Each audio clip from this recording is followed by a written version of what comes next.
Kaya ang tamang direksyon ang ating matutumbok pag naka-offer tayo palagi kay God.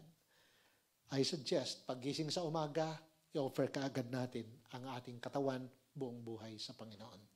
And as we do that, God will begin to take over because God can only move up to the extent that we allow Him.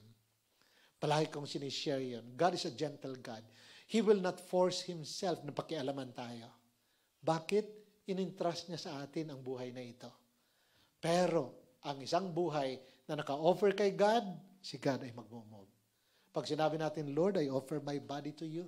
I offer my soul, my emotion, my intellect, my mind to you. I offer my spirit to you. Kasi tayo ay three-part being, body, soul, and spirit. And as we offer our whole being to God, God will take over. Pero pag hindi natin in-offer, si God ay nag-aantay lang. To the point na siya ay kumakatok pa. He knocks at the door. If anyone will hear and open, He will come in. God can only move up to the extent that we allow Him. Gusto natin ng direction from God, ibigay ang ating sarili sa Panginoon every day.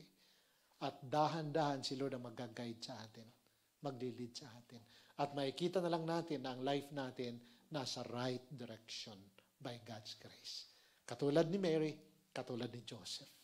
Dahil nakasubmit sila kay God, nung mag-speak ang angel ni Lord, hindi siya nag-resist.